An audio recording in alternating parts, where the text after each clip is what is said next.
नमस्कार व्यूअर्स, मैं हूं अमीश देवगन और इस समय मैं मौजूद हूं हिमाचल प्रदेश की राजधानी शिमला में।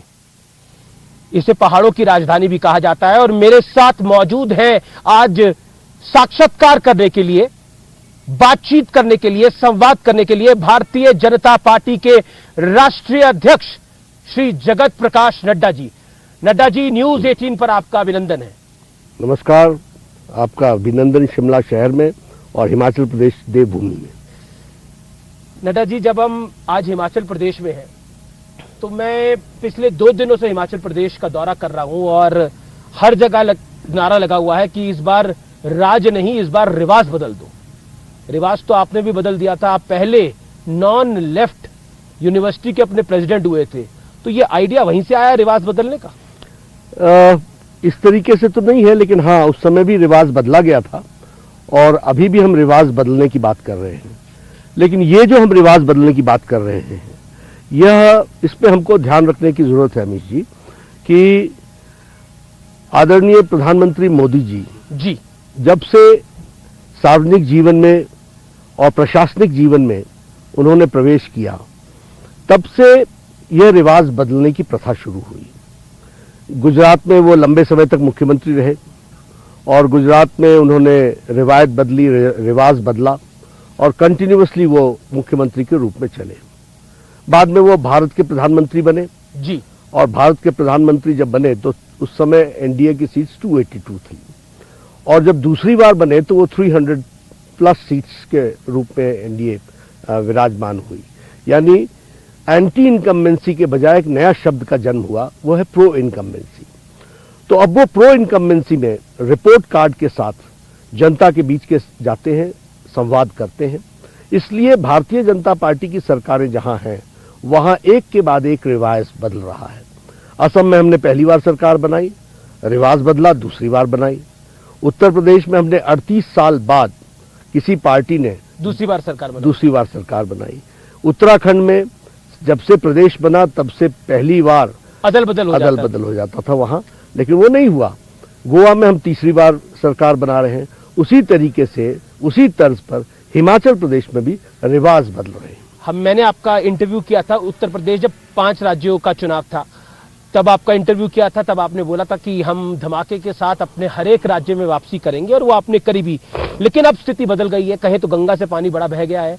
उसके बाद भारत जोड़ो यात्रा भी राहुल गांधी ने शुरू कर दी है। कांग्रेस का अध्यक्ष भी नॉन गांधी है, मल्लिकार्जुन खड़गे अध्यक्ष हैं, अब गांधी परिवार का अध्यक्ष नहीं है। तो क्या आपको लगता है कि इस बार रिवाज बदलने में थोड़ी कठिनाई हो जाएगी? कोई कठिनाई नहीं, हिमाचल और गुजरात कोई कठिनाई है। पानी बहुत बहा, इसमें कोई दो राय नहीं है, लेकिन उनकी रिवायत नहीं बदली है। वो उसी ढर्रे पर काम कर रहे हैं और मैं उनकी पार्टी पर कमेंट करूं इसकी आवश्यकता नहीं है। लेकिन कुल मिलाकर के अगर आपकी स्टीयरिंग कमेटी में एक ही परिवार से 3 सदस्य होते हैं तो मुझे समझ में आता है कि अभी कुछ भी वहां बदला नहीं है, वहां वही है जो है और परिवार ही चला रहा है, अध्यक्ष कोई भी हो। परिवार ही चला रहा है, अध्यक्ष कोई भी हो। लेकिन चलिए, मैं मल्लिकार्जुन खड़गे पर, कांग्रेस पर बाद में आऊंगा, लेकिन हिमाचल प्रदेश में बीजेपी वैसे तो अपना हर चुनाव पूरी ताकत के साथ लड़ती है, लेकिन क्या ये लड़ाई अलग है? क्योंकि हिमाचल प्रदेश के अंदर सरकारें रिपीट नहीं होती हैं और इस बार कांग्रेस ने ओल्ड पेंशन स्कीम का मुद्दा उठा दिया है। आपके लिए दिक्कत भरी बात है ये? देखिए, सबसे पहली बात यह है, मैंने कहा कि हर जगह रिवायत बदलने के बारे में लोगों के मन में शंका थी और हर बार रिवाज बदला है, हर स्टेट में बदला है, यहां भी बदलेगा। जहां तक आपने ओपीएस के बारे में कहा है, हमारे लोगों ने उस पर अपना मंतव्य बताया है, लेकिन हम विकास के नाम पर मोदी जी ने जो यहाँ आशीर्वाद दिया है, मोदी जी के प्रति जो अटूट विश्वास है, मोदी जी के प्रति जो एक प्यार है जी, और जिसको जयराम जी ने जमीन पर उतारा है, हम उस मुद्दे को लेकर के जा रहे हैं और लोगों में उत्साह है। लेकिन क्या आपको लगता है कि क्योंकि ये एक पॉपुलर कांग्रेस पार्टी ने अपना एक वादा दे दिया है, तो क्या आपको लगता है इसकी काट बीजेपी को नहीं मिल पा रही? क्योंकि हिमाचल में जीत का अंतर या हार का अंतर बहुत बड़ा नहीं होता। नहीं, वो ठीक है, तो 10 सीटर वोटर है, वो जा सकता है उस तरफ। ऐसा जहां तक कांग्रेस का सवाल है जी, वो कुछ भी कहे उसको लोग सीरियसली नहीं लेते हैं। वो जो भी कहें उनको मालूम है उन्होंने कुछ देना नहीं, लेना नहीं। लेकिन भारतीय जनता पार्टी जब कहती है तो सोच समझ के कहती है और उसके गहराइयों में जाकर के कहती है जी। और इस मुद्दे पर भी यही कहा है कि समिति जो कांग्रेस का कोई बड़ा नेता हिमाचल में नहीं आ रहा, तो ये आपके लिए अच्छी बात है, खराब बात है? ऐसा ये उनके सोच का विषय है, वो सारे आ जाएं, हमें कोई आप पार्टी अध्यक्ष है, बीजेपी के अध्यक्ष है, क्या लगता है आपको? नहीं, आपके लिए बढ़िया है ये कि हमें लिए मैंने कहा है वो सब मिलके आ जाएं, हमें कोई आ नहीं रहा ना कोई। वो उनका विषय है, वो तय करें कि क्यों नहीं आ रहे हैं। शायद उनको नतीजे पहले से ही मालूम है तो वो बचना चाहते होंगे। इस बार जो बागी है वो क्या बीजेपी का खेल खराब कर सकते हैं? मैंने कई पॉलिटिकल पंडितों से बात करी, उसके बाद एक आंकलन भी हमने देखा, उसमें माना जा रहा है कि बागी खेल बिगाड़ सकते हैं, और ये जो बागी है ये भारतीय जनता पार्टी की घर कहीं है। नहीं, देखिए, लोगों में आकांक्षा हो जाती है, वो चुनाव लड़ लेते हैं जी, लेकिन जब भारतीय जनता पार्टी का कैंडिडेट मैदान में आ जाता है उसके बाद कोई भी हमारा खेल नहीं बिगाड़ पाता। फिर सारी पार्टी काडर सब लोग मिलकर के भारतीय जनता पार्टी को आशीर्वाद देते हैं। और हिमाचल की जनता भी जानती है कि बागियों के द्वारा न प्रदेश चलता है न देश चलता पर है। बागी माने क्यों नहीं? क्या कई परिस्थितियां आ जाती हैं अमीश जी, जिसमें कई बार लोग पहले नहीं मानते हैं, बाद में मानते हैं। कई बार लोगों को प्रयास होता है कि वो खड़े ही रहें, इस तरीके के भी कुछ लोग उनके साथ मिल जाते हैं। तो होता है ये, परिवार में सभी लोग एक साथ मिल जाएं इतना नहीं होता है, तो इतनी बड़ी पार्टी। अगर हिमाचल में बीजेपी जीतती है तो जीत का सेहरा किसके सर? प्रधानमंत्री मोदी जी के सर पर। और हारती है तो हम सब लोग मिलकर के, लेकिन हारने का सवाल ही नहीं है, हारने का सवाल ही नहीं है। लेकिन प्रधानमंत्री मोदी जी के नेतृत्व में हम चुनाव जीतेंगे और उनका आशीर्वाद हम सबको मिलेगा। प्रेम कुमार धूमल जी पहले एक्टिव थे, अब ज्यादा एक्टिव नहीं है, इसका खामियाजा क्या पार्टी को उठाना पड़ेगा? नहीं, देखिए, वो एक्टिव हैं, वो एक्टिव थे, उतने ही एक्टिव हैं। लेकिन हाँ, देखिए, समय के साथ साथ कुछ मर्यादाएं होती हैं जिस कारण से वो एक सीमित दायरे में काम कर रहे हैं। लेकिन वो हमारे कद्दावर नेता हैं और जरूरी नहीं है कि भाषण दे करके और घूम करके ही होता है, वो उनका वक्तव्य ही बहुत महत्वपूर्ण होता है और वो पूरी तरीके से चुनाव में हमारे पार्टी के लिए काम कर रहे हैं। आपने पहले अनाउंसमेंट कर दी थी कि चुनाव हम लड़ेंगे और जयराम ठाकुर के नेतृत्व में ही लड़ेंगे, जीतेंगे तो वही सीएम बनेंगे। अगर सीटें कम ज्यादा होती हैं तो कुछ बदलाव हो सकता है उसमें? ये अगर का सवाल ही नहीं आता अमीश जी। मैं आपने उत्तर प्रदेश में भी कहा था, उत्तराखंड में भी कहा था, हम वैसे सोचते ही नहीं है। लोग एक तरफा फैसला देने के लिए तैयार। तो आप देखेंगे 12 तारीख तक एक तरफा हो जाएगा सारा कुछ। कांग्रेस तो कहती है कि जहां इनके नंबर नहीं आते वहां भी सरकार बना लेते हैं। और कांग्रेस का तो ये भी आरोप होता है कि आप इलेक्शन को इलेक्शन के बाद मैनेजमेंट कर लेते हैं, अपनी विधायक इधर से उधर करवा लेते हैं। ऐसा है कि देखिए, राजनीति में लोग ज्यादा से ज्यादा हमसे जुड़ना चाहे तो इसमें हमारा दोष क्या है? आखिर नंबर पर ही सरकार बनती है ना, तो कोई नंबर के लिए हामी भरता है ना, तो हामी जब भरता है तो वो उसमें हमारा दोष क्या है? और लोग जुड़ना चाहते हैं और हम जोड़ना चाहते हैं। ये चुनाव बड़ा डिफरेंट है। वो डिफरेंट इसलिए है क्योंकि वीरभद्र सिंह अब नहीं है, स्वर्गीय वीरभद्र सिंह अब नहीं है। धूमल साहब एक्टिव रहते थे, वो उतने एक्टिव नहीं है। ये जो चुनाव है ये नए युग का चुनाव माना जा रहा है। क्या आपको लगता है, क्योंकि ये नए युग का चुनाव इसलिए भी हमेशा बीजेपी कांग्रेस की लड़ाई रहती थी, लेकिन अब आम आदमी पार्टी भी ताल ठोक रही है। अरविंद केजरीवाल कह रहे हैं कि बीजेपी कांग्रेस दोनों ने भ्रष्टाचार किया है, एक मौका हमें दीजिए। देखिए, आम आदमी पार्टी के बारे में आप चर्चा कर रहे हैं अमीश जी, मेरे को कई बार ये सोचने के लिए मैं मजबूर हो जाता हूं कि उन पर टिप्पणी क्या करूं जी। देखिए, चुनाव जीतना हारना तो अलग है, मैं उसके बारे में अलग से बोलूंगा, पर मुझे अब समय दीजिएगा। जी। सबसे पहली बात तो यह है कि अरविंद केजरीवाल जी को यही नहीं समझ में आ रहा है कि he has lost his credibility, और लीडर के लिए क्रेडिबिलिटी बहुत महत्वपूर्ण होता है। आज लोग उनको सीरियसली लेते ही नहीं है। मैं आपको बताना चाहूंगा, उन्होंने कहा मैं चुनाव नहीं लड़ूंगा, चुनाव लड़े, मैं पार्टी नहीं बनाऊंगा, पार्टी बनाई, मैं क्रिमिनल्स को टिकट नहीं दूंगा, 3 जेल में है, बाकी बेल पर है, अब मैं वाटर माफिया से लड़ूंगा, 1000 टैंकर लगा लिए, मैं डिस्कॉम का ऑडिट कराऊंगा, आज दिन तक हम इंतजार कर रहे हैं, मैं 20 मेडिकल 20 डिग्री कॉलेजेस खोलूंगा, आज दिन तक हम इंतजार कर रहे हैं, मैं ट्रांसपोर्टेशन में क्रांति लाऊंगा, क्रांति क्या लानी, जो डीटीसी थी उसको ही कमजोर कर दिया। तो अगर हम उनको देखें कुल मिलाकर के उनके राजनीतिक सफर को, तो जो कहा उसके विपरीत किया। मैं कांग्रेस का साथ नहीं लूंगा, कांग्रेस का साथ लिया। तो उनको, अब दूसरी बात, वो चुनाव लड़ने गए, पहले खुद लड़ने गए थे वाराणसी में, हाल क्या हुआ आपको पता चला। फिर वो चुनाव लड़ने गए, उत्तर प्रदेश में 350 सीटों में चुनाव लड़े, 349 सीटों में 349 सीट्स में जमानत जब्त करा ली।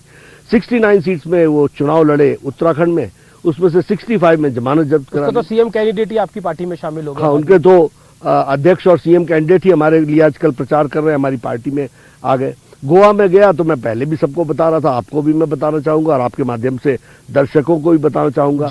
इतने बैनर पोस्टर लगे थे, इतने बैनर पोस्टर लगे थे कि मैंने कहा यार ये पार्टी तो कितनी सीटों पर लड़ रही है, बोले 40 या 49 पर लड़ रही है। मैंने कहा हाल क्या होगा, कह लगे आगे आगे देखिए होता है क्या। ये बैनर बेस्ड पार्टी रह गई, हम कैडर बेस्ड पार्टी निकले है। जमानत जब्त हो गई 35 सीटों पर, उनकी जमानत जब्त हो गई। अभी वो बोलते थे कि आदमपुर में हम आज वहां का बाई इलेक्शन का रिजल्ट आया, बोले आदमपुर में हमारी एंट्री होगी, हमारी शुरुआत होगी और हम ये करेंगे और वो करेंगे, सारी बातें उन्होंने कही, बहुत बड़े दावे किए। 1% से कुछ ज्यादा वोट उनको मिले, जमानत जब्त हो गई है। अभी यहाँ हिमाचल में आए पीछे, आप कह रहे जमानत जब्त होगी हिमाचल में सभी सीटों पर, मेरी बात नोट कर लीजिएगा, 68 की 67 सीट्स पर लड़ रहे हैं, 67 सीट्स पर जमानत जब्त होगी। लेकिन वो तो हिमाचल और गुजरात में सरकार बनाने के आए पीछे और भागे पहले, क्रीज छोड़ के भागे। तो ये तो उनकी स्थिति है।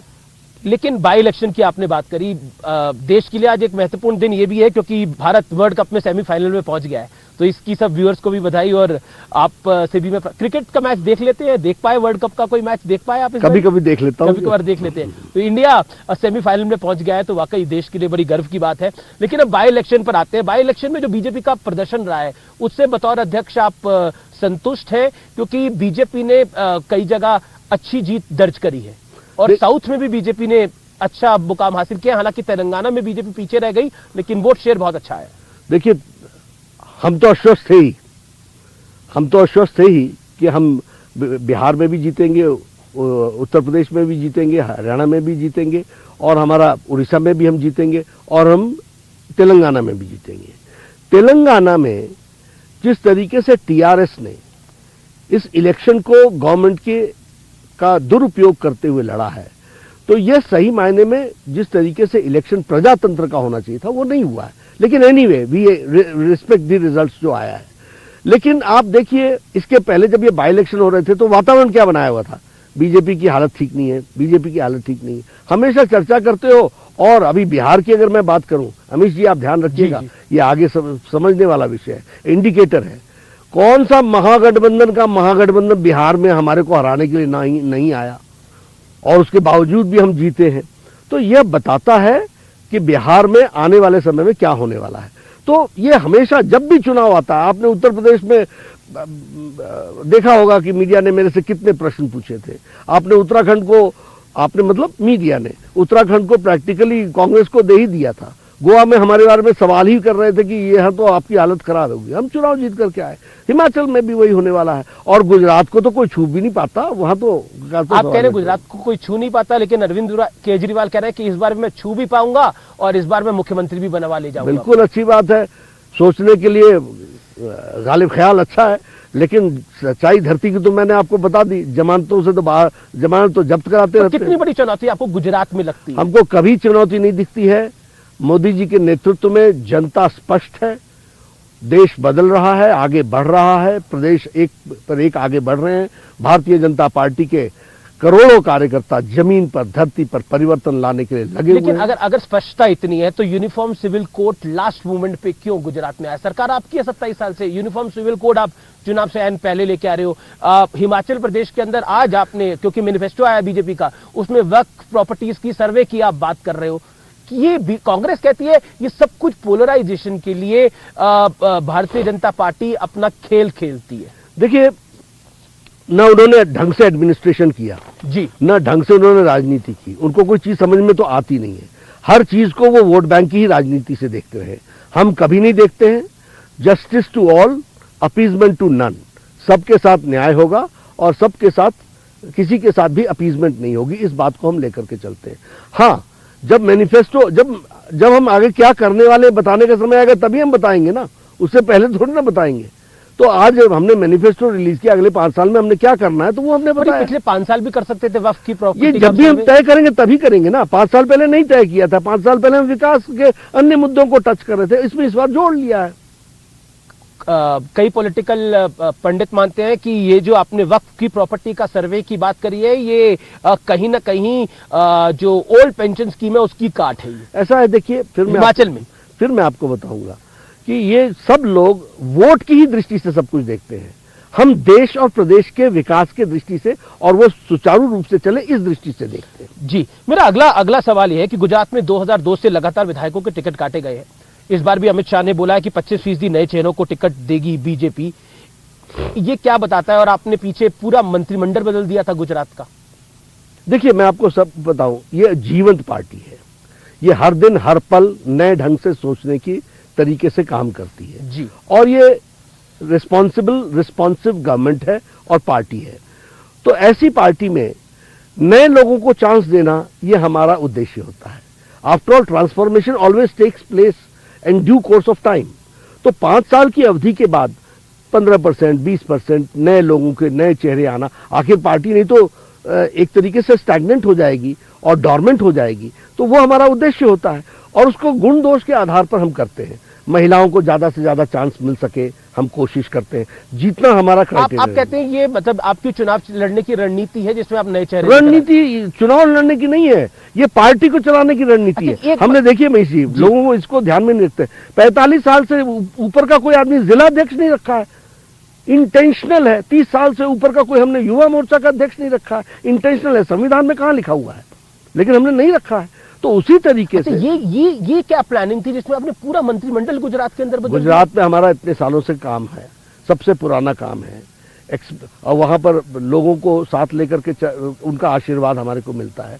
वहां एक तरीके का एक्सपेरिमेंट ये भी करके देखा। पिछली बार हमने म्युनिसिपल कॉर्पोरेशन एमसीडी के चुनाव में पुरानों को किसी को भी टिकट नहीं दिया। ये एक्सपेरिमेंट किया ना हमने, उसका फायदा हुआ दिल्ली के। हम एक्सपेरिमेंट्स करते हैं। तो आपको लगता है गुजरात में इसका फायदा मिलेगा आप लोगों को? निश्चित रूप से जो भी सोचेंगे। देखिए, पार्टी नए ढंग से आगे तो चलेगी ना। लेकिन आपका आइडिया लेके कांग्रेस ने भी चन्नी साहब को पंजाब में बना दिया और देखिए क्या हाल हुआ। ऐसा है ना, अब कांग्रेस पार्टी देखिए ओरिजिनल होता है, डुप्लीकेट होता है। तो वो अगर हमारी नकल करके चलेंगे तो उनको मुबारक, मैं उसमें क्या कहूंगा। जी, कांग्रेस ने एक बड़ा आरोप लगाया। जयराम रमेश कहते हैं कि आम आदमी पार्टी गुजरात में बीजेपी की बी टीम है और कांग्रेस के वोट काटेगी और बीजेपी का वोट शेयर पर उसका ज्यादा इंपैक्ट नहीं होगा और बीजेपी की सीटें बढ़ जाएंगी। इस आरोप का आप क्या जवाब देते हैं? देखिए, हम अरविंद केजरीवाल एक तरफ आप बोलते हो वो उसने आपको टक्कर यहां दी, वो दी, दिल्ली में दी और इस तरीके से टक्कर दी, और जहां वो टक्कर नहीं दे पा रहे हैं वहां उनको हमारी बी टीम बना दे रहे हो। देखो, दोनों तरफ से हमको आप मत कहिए। ये उनको सोचने का विषय है कि उनको वो नुकसान कितना पहुंचा रहे हैं, ये उनके सोचने का विषय है, वो सोचे। क्योंकि देखिए, इस समय हम शिमला में हैं, यहाँ तो मौसम बहुत ठंडा है, लेकिन देश की राजनीति का मौसम अब गर्म हो गया है।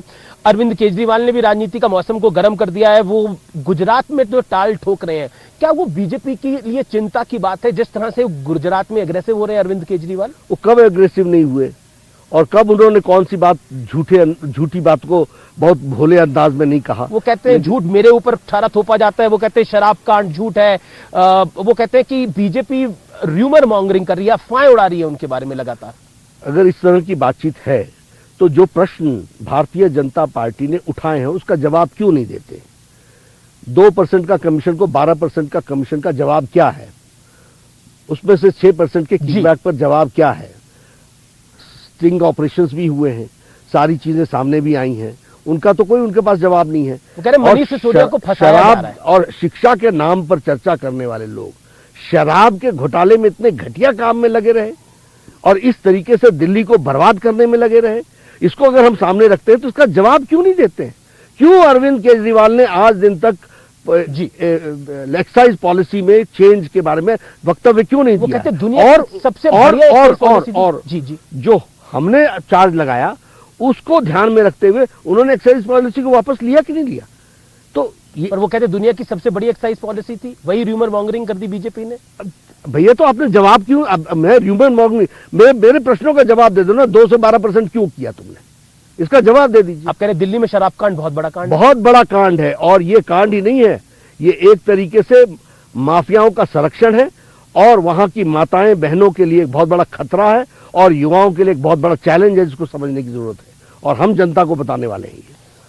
दिल्ली में एमसीडी चुनाव का भी ऐलान हो गया है। हालांकि गुजरात चुनावों के बिल्कुल साथ ही ये चुनाव होंगे। आम आदमी पार्टी कह रही है ये पहले से ड्यू थे, लेकिन इलेक्शन कमीशन को मैनेज करके ये सब कुछ कराया गया है। कांग्रेस ने भी इसी तरीके के आरोप लगाए जब गुजरात का चुनाव लेट डिक्लेयर हुआ। हालांकि पिछली बार भी लेट ही डिक्लेयर हुआ था, लेकिन उन्होंने ट्वीट करा गांधी जी के 3 बंदर, बुरा ना देखो, बुरा ना सुनो, बुरा ना कहो। ऐसा है ना, जो स्पोर्ट्समैन फिसड्डी होता है वो हमेशा अंपायर को दोषी ठहराता है।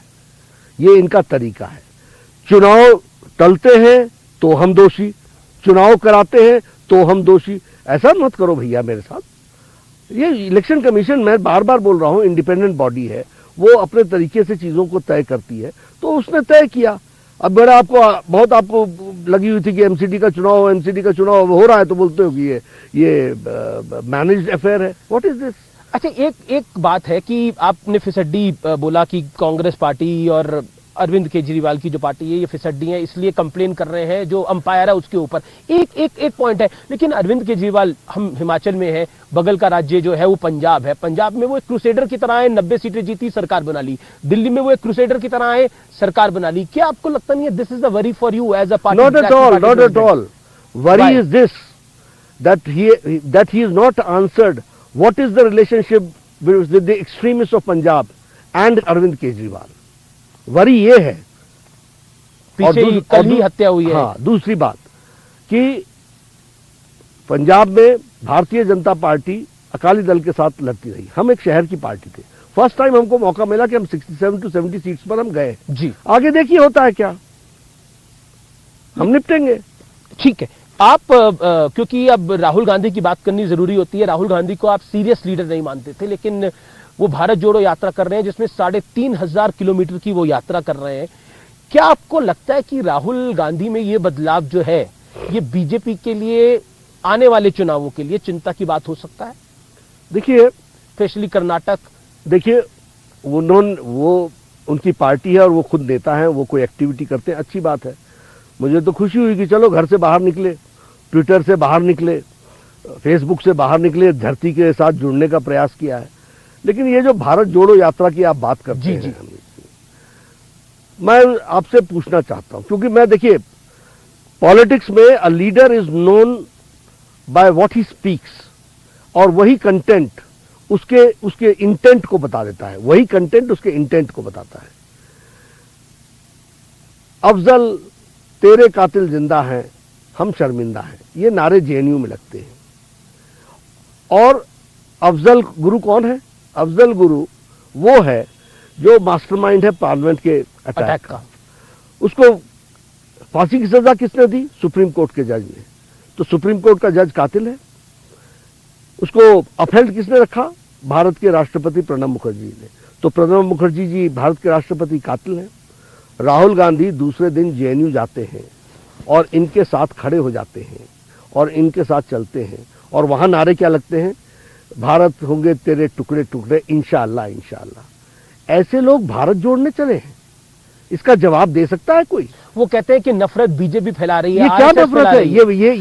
ये शब्द, मेरी जो यात्रा है ये बीजेपी की नफरत। ये बात छोड़ दीजिए, पहले मेरे को ये बताइए उस दिन का इंटेंट क्या था और तुम्हारा कंटेंट क्या था? या तो तुम देश से माफी मांगो कि हमसे गलती हुई, दैट वाज माय ब्लंडर। और वही कन्हैया कुमार राहुल गांधी के साथ है इस समय। हाँ, तो इसी कांग्रेस नेता हो गए। हाँ, कांग्रेस नेता, ऐसे ही लोग होंगे। ये सब तोड़ों में ही लगे हुए हैं। अच्छा, दूसरी बात, लेकिन वो बात और उनका, ये प्रायश्चित यात्रा पे भी निकले। प्रायश्चित यात्रा कैसे? आर्टिकल 370 किसने खड़ा किया था? जवाहरलाल नेहरू जी ने खड़ा किया था। उसको एब्रोगेट किसने किया? प्रधानमंत्री नरेंद्र मोदी जी ने किया। तो देश को कमजोर किसने किया था? उस समय जवाहरलाल नेहरू ने किया था। तो आप उनके प्रायश्चित पर निकले हुए हैं। यही सोनिया गांधी जी बाटला हाउस पर सलमान खुर्शीद ने कहा था कि नहीं कि उनको नींद नहीं आई, वो रात भर रोती रही। किसके लिए रोती रही? टेररिस्टों के लिए। जवाब देंगे कोई बोलेंगे? और वो उनको बाटला हाउस के इनकाउंटर में जो लोग पकड़े गए उनको कोर्ट ने सजा दी कि नहीं दी? तो ऐसे लोगों के साथ अगर आप खड़े होंगे और भारत जोड़ो यात्रा में निकलेंगे, तो हम भी जीवंत पॉलिटिकल पार्टी है, जनता को बताएंगे कि ये भारत तोड़ो यात्रा पर निकले, इनका जोड़ने से कोई मतलब नहीं। कांग्रेस पे एक बड़ा आरोप बार बार लगता था कि परिवारवादी पार्टी है, परिवारवादी पार्टी है, अध्यक्ष हमेशा गांधी परिवार से होते हैं, लेकिन ये चलन बदल दिया। इसकी बात हमने शुरुआत में भी करी। क्या आपको लगता है कि कांग्रेस ने ये जो मल्लिकार्जुन खड़गे को अध्यक्ष बनाया है, इससे कांग्रेस ने अपना चाल और चरित्र बदला है थोड़ा? बिल्कुल नहीं। देखिए, वैसे तो उनकी इंटरनल पार्टी का मामला है।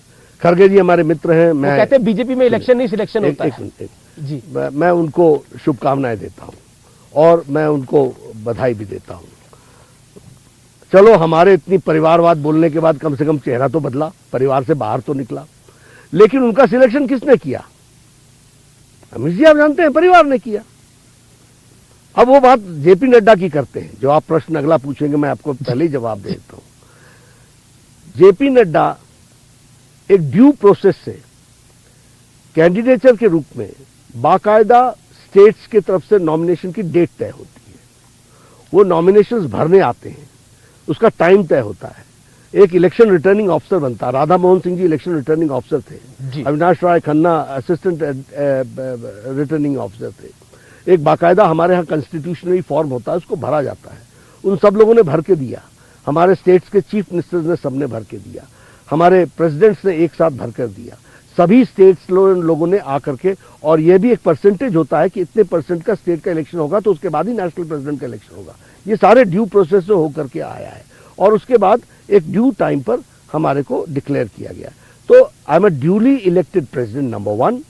आपने कहा सिलेक्शन की बात, कैंडिडेट का सिलेक्शन जरूर हो सकता है, वो पार्टी मिलकर के तय करती है। हमारी सिलेक्शन पार्टी करती है, उनका सिलेक्शन परिवार करता है। आप कह रहे हैं कि अभी भी परिवार के ही रिमोट कंट्रोल से चलेंगे? अगर स्टीयरिंग कमेटी में तीनों सदस्य हैं तो मैं इतना तो समझदार हूं ही ना कि मैं जानूंगा कि कौन चलाएगा। अगला सवाल मेरा, क्योंकि भारत जोड़ो यात्रा की हम बात कर रहे थे, एक जो बार बार आरोप लगाते हैं कि आरएसएस नफरत फैला रही है, बीजेपी नफरत फैला रही है, उस पर उस आरोप का जवाब क्या है? देखिए, ये इतिहास से भी कुछ नहीं सीख रहे हैं। जवाहरलाल नेहरू कहते कहते चले गए, आरएसएस मजबूत होकर के आई, देश की मजबूती के हर विषयों पर वो खड़ी रही और खरी उतरी। जी, इंदिरा गांधी अपने सारे राजनीतिक जीवन काल में वो बोलते रहे, वो बोलती रहीं, आरएसएस पर बोलती रहीं। वह कमजोर हो गई, देश को उन्होंने कमजोर करने की कोशिश की, लेकिन हमारे भारतीय जनता पार्टी, उस समय की भारतीय जनसंघ, आरएसएस, सब लोगों ने देश को मजबूती दी। मैं आपको उदाहरण देता हूं, 1,30,000 के आसपास लोग MISA, maintenance of internal security act, और DIR, defence of Indian rule में इमरजेंसी में जेल गए, 2-2 साल के लिए गए। और उस जेल जाने में सबसे ज्यादा 70,000 के आसपास हमारे आरएसएस के लोग थे जिन्होंने सत्याग्रह दिया, हमारे भारतीय जनसंघ के लोग थे, सत्याग्रह किया। मां बाप दोनों जेल चले गए 2-2 साल के लिए। मैं दूर क्यों जाऊं, मेरे सास ससुर दोनों ही जेल में 22-22 महीने रह करके आए। तो देश के लिए खड़ा कौन हुआ? देश के प्रश्नों पर उत्तर किसने दिया? वो हमेशा राष्ट्रभक्तों ने। उनका ये पूरे विपक्ष का मानना है। असाउद्दीन ओवैसी भी कहते हैं, वो कहते हैं कि आप लोग सिर्फ अकलियतों को, यानी मुसलमानों को पीछे छोड़ के आप चलते हैं, आप सिर्फ एक पक्ष की बात करते हैं। कभी नहीं। सबका साथ, सबका विकास, सबका विश्वास, सबका प्रयास, ये मोदी जी का प्रयास है। और मैं आपसे बताऊं, आप बताइए, प्रधानमंत्री नहीं, इस पर शक हो जाता है जब आप वक्फ की सिर्फ बात करते हैं। नहीं, मतलब बीजेपी वक्फ को, बिल्कुल नहीं, प्रॉपर्टी के सर्वे की बात करें, यूपी में मदरसों के सर्वे की बात होती है। अगर मैं आपको बताना चाहता हूं, सारी चीजें किसी एक विशेष प्रयोजन के साथ होती है। अब मदरसों का चेकिंग होती है, या मदरसों में हम सर्वे कराते हैं, या वक्फ बोर्ड की प्रॉपर्टी की सर्वे कराते हैं, तो हॉस्पिटल्स की भी तो कराते हैं, स्कूल्स की भी तो कराते हैं, सबकी कराते हैं। तो इनकी कराने में आपत्ति क्या होती है? दूसरा जो आपने प्रश्न पूछा, अगर प्रधानमंत्री गरीब कल्याण अन्न योजना, सबसे ज्यादा बेनिफिशियरी कौन है? माइनॉरिटीज है।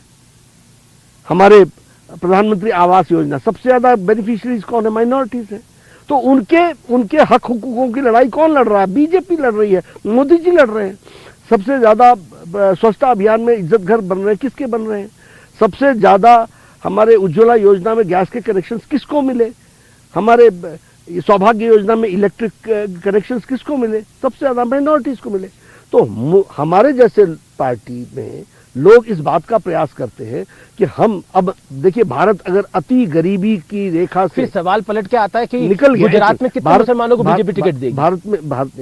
भारत में अगर अति गरीबी से हम निकल करके आ रहे हैं, तो वो संभव तभी हुआ है ना जब माइनॉरिटीज को भी हम लोगों ने ऊपर उठाया है।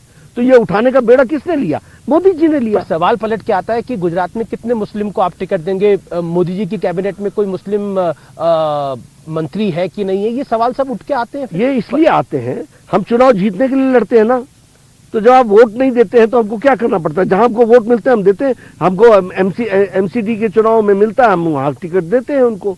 हमको कॉर्पोरेशन के चुनाव में मुस्लिम लोगों का छोटे सेक्शन में मिलता है, हम वहां पर एक सवाल, क्योंकि ऋषि सुनक हाल ही में भारतीय मूल के हैं,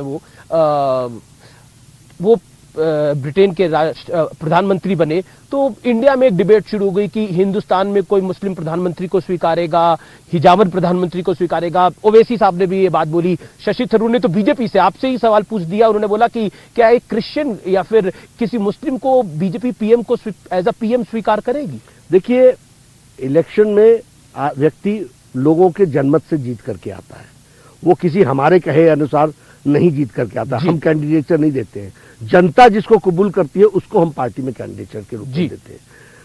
जहां तक हमारे को नॉमिनेशंस का सवाल मिलता है, अब्दुल कलाम साहब को राष्ट्रपति किसने बनाया था? आप बताएं।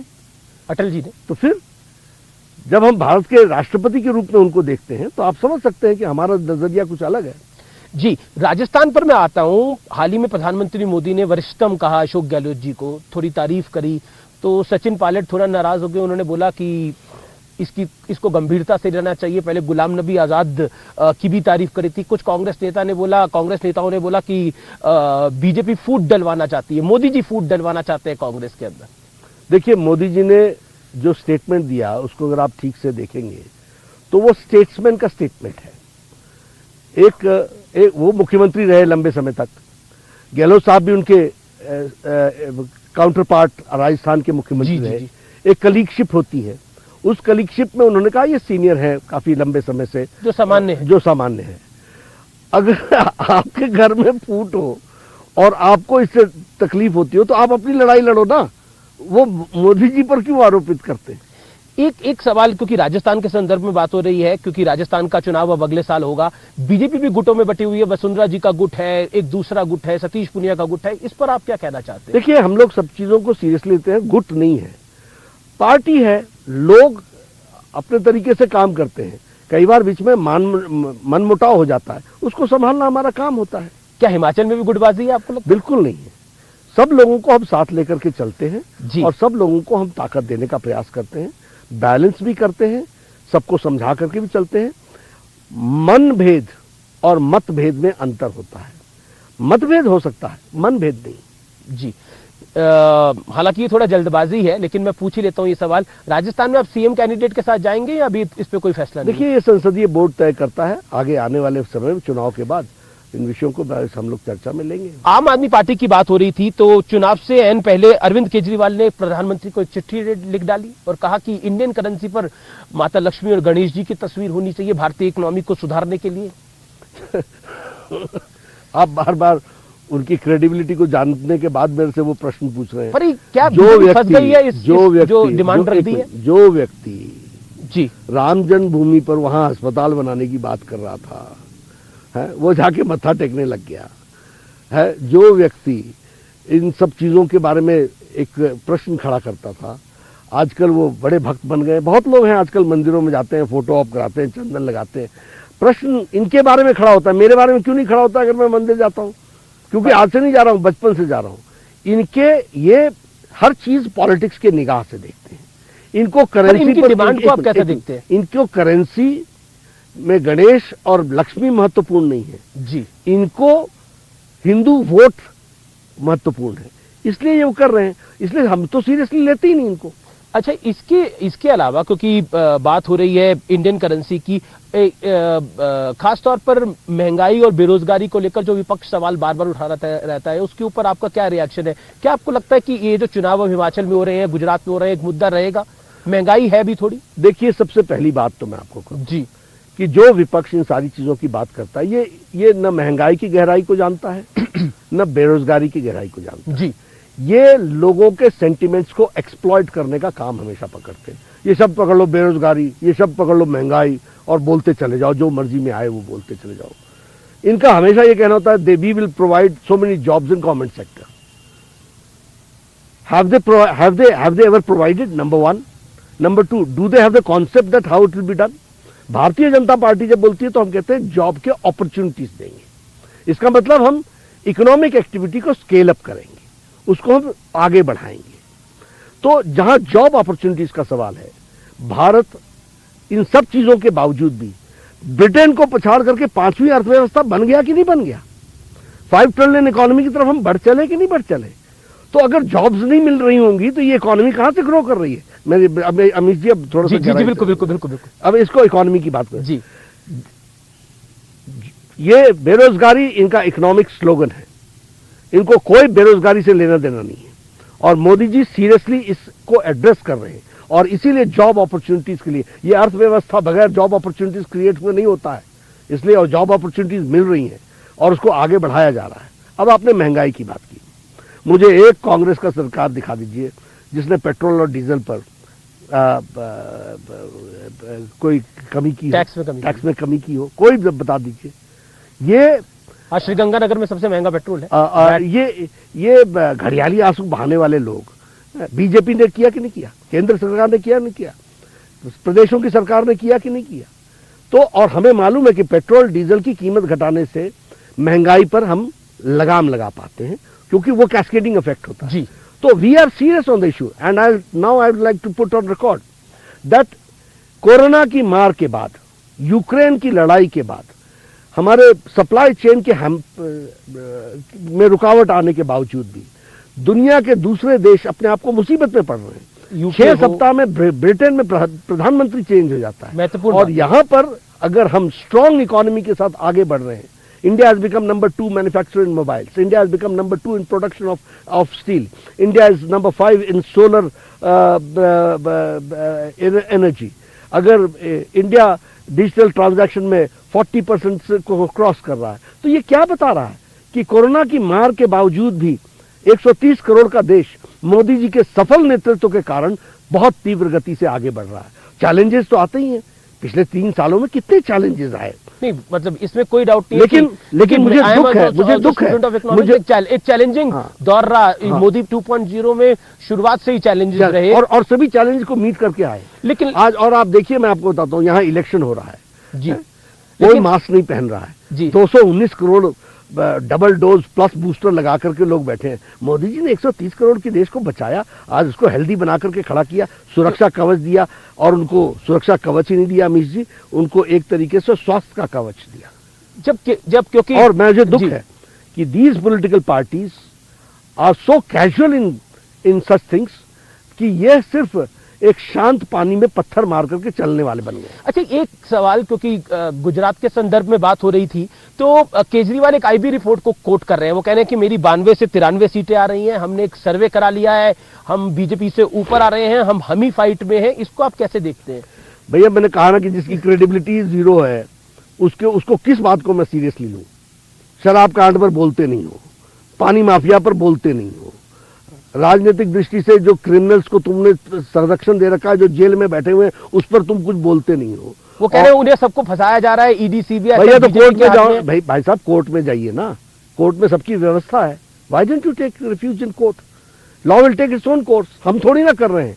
चैलेंजेस की बात हो रही थी, तो चैलेंज जो है वो सबसे बड़ा इस समय जो मुझे लगता है, आप भी दिल्ली में रहते हैं, मैं भी दिल्ली में रहता हूं, वो है वहां का वातावरण, वहां का पोल्यूशन। वो इतना ज्यादा है कि अब इस समय तो हम शिमला में बैठे हुए हैं, खुली हवा में सांस ले पा रहे हैं, हालांकि ठंड बहुत है। आप तो क्योंकि हिमाचल के, आपको तो आदत होगी, मुझे तो इस समय ठंड बहुत लग रही है। लेकिन पॉइंट जो सर इस समय सबसे महत्वपूर्ण पॉइंट है, दिल्ली में पोल्यूशन 450-500 टच कर रहा है। आप पूर्व हेल्थ मिनिस्टर हैं, छोटे छोटे बच्चे सांस के लिए स्ट्रगल कर रहे हैं, बूढ़े लोग अपने घरों में बंद हैं, बच्चे बाहर खेलने नहीं जा पा रहे। ये दयनीय स्थिति है, मतलब इससे खराब स्थिति नहीं हो सकती। चिंताजनक विषय है। लेकिन what is the role of Aam Aadmi party? Number 1, Punjab में इस साल शायद 18 या 19% ज्यादा पराली जली है। कौन है पंजाब में? नंबर 1। नंबर 2, 1 साल या 1.5 साल पहले उन्होंने कहा कि मैं एक ऐसा केमिकल लेके आ रहा हूं, पूसा इंस्टीट्यूट के साथ मिलकर ले आया हूं। हाँ, ले आया हूं, और वो सारे का सारा पराली को की व्यवस्था कर देगा, कोई जलाने की जरूरत नहीं होगी। 2 लाख रुपए लगे थे वो केमिकल बनाने में, और 24 करोड़ का एडवर्टीजमेंट किया। This is on record. 24 crore में का एडवर्टीजमेंट किया, बैनर्स लगाए, पोस्टर्स लगाए। आज क्या हालत कर दी। दिल्ली किसकी है और पंजाब किसका है? हरियाणा में पराली कम जली, राजस्थान में पराली कम जली, पड़ोसी राज्यों में पराली यूपी में कम जली। तो ये क्या बताता है कि इररिस्पॉन्सिबल तरीके से सरकार चलाओ। जब ये सवाल पूछे गए तो उन्होंने एक प्रेस कॉन्फ्रेंस करी भगवंत मान के साथ। उन्होंने बोला कि अभी हमें 6-7 महीने हुए हैं, हमें थोड़ा वक्त और दीजिए, हम अगले साल तक इस समस्या का निदान कर देंगे। लेकिन दिल्ली की जो केमिकल तो तुम 1.5 साल पहले बना चुके थे, उसका क्या किया बताओ। वो केमिकल खोजा जा रहा है अभी। दिल्ली की जनता जानना चाहती है कोई केमिकल है कहां।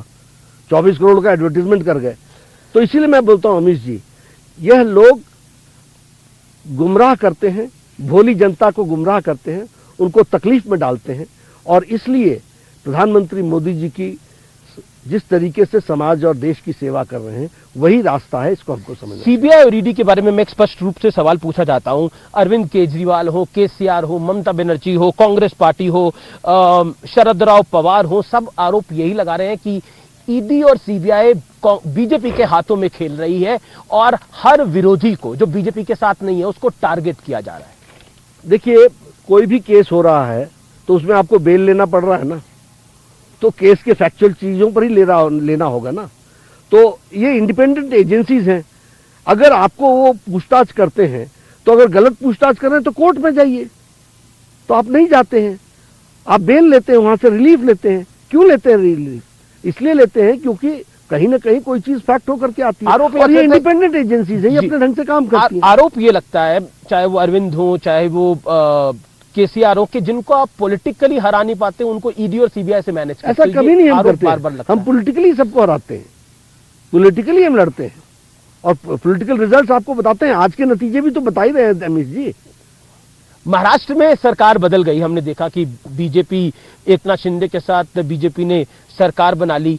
मैं ये जानना चाहता हूं कि ये जो पूरा घटनाक्रम हुआ, ये क्या महाराष्ट्र की राजनीति को हमेशा के लिए बदल देगा आपकी राय में? देखिए, सब कुछ आगे चल करके तय होगा, लेकिन एक बात तो सच्ची है कि शिवसेना और बीजेपी साथ लड़ी थी और उसके बाद शिवसेना एक परिवार की शिवसेना हो गई और एक रियल शिवसेना रह गई। उनके यहां इस बात को लेकर के मतभेद हुआ और उसमें से लोग निकल करके आए, वो हमारे साथ मिले। तो ओरिजिनल शिवसेना तो यही है ना जो साथ आई है और उनके साथ हम चला रहे हैं। आप कहने जो मैंडेट आप लोगों को मिला था वही आप फॉलो कर रहे हैं। नहीं, एक सवाल इसलिए बनता है क्योंकि उद्धव ठाकरे जो है वो कहीं ना कहीं क्या वापसी का कोई संकेत है? उद्धव के साथ दोबारा पैचअप हो सकता है? क्योंकि आजकल हम देखते हैं कि चाहे देवेंद्र फडणवीस हो, चाहे वो एकनाथ शिंदे हो, वो राज ठाकरे के साथ ज्यादा नजर आते हैं। तो कोई नया समीकरण बनता हुआ? ऐसा कुछ नहीं, ऐसा कुछ नहीं। राज ठाकरे के साथ भी कोई समीकरण बनता हुआ दिख रहा है? अभी फिलहाल ऐसा कुछ नहीं है। चलिए, यूपी में मदरसे की बात पर मैंने आपसे सवाल पूछा, लेकिन ओवैसी का कहना है कि जो मदरसे का सर्वे है ये छोटा एनआरसी है।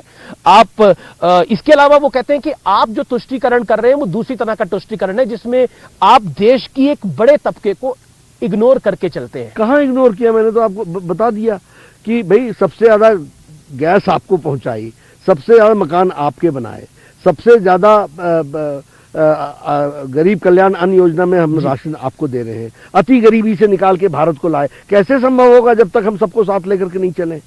और ये हमने थोड़ी ना कहा है, ये तो इंटरनेशनल एजेंसीज ने कहा है कि इंडिया अब अति गरीबी की रेखा से निकल चुका है, लेस देन 1% हो गया। How is this possible without support? वो कहते हैं काशी विश्वनाथ को बड़ा बना दिया, महाकाल को बड़ा बना दिया, ये 14% आबादी को डराने का काम हो रहा है। बिल्कुल नहीं, सांस्कृतिक धरोहर है ये, इनको संभाल करके चलना, जिसके बारे में सिर्फ जिसको हम स्यूडो सेकुलरिज्म कहते हैं उसको ध्यान में रखते हुए इन सबको इग्नोर किया हुआ था, उनको हम मुख्य धारा में ला रहे हैं।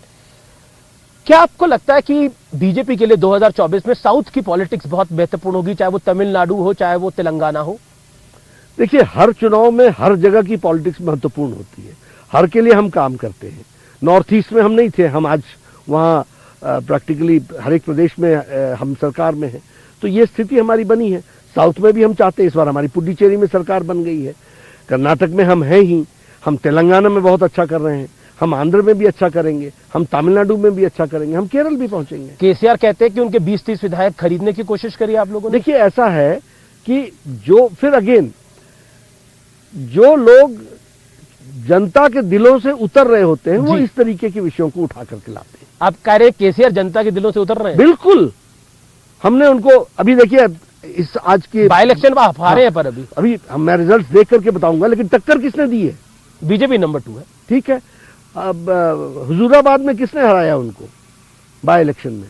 और जो वो दूसरी सीट थी उसमें भी किसने हराया? ग्रेटर म्युनिसिपल कॉर्पोरेशन चुनाव हैदराबाद में हम लोगों ने अच्छे नतीजे दिए कि नहीं? केसीआर को बौखलाहट बीजेपी से है कि नहीं है? तो इसलिए वी आर ए चैलेंज और हम आगे बढ़ेंगे। जी बिल्कुल। आखिरी के 2 सवाल है। कंगना रनौत ने हाल ही में एक इंटरव्यू दिया और कहा कि अगर बीजेपी मुझे टिकट दे तो मैं चुनाव लड़ने को तैयार हूं।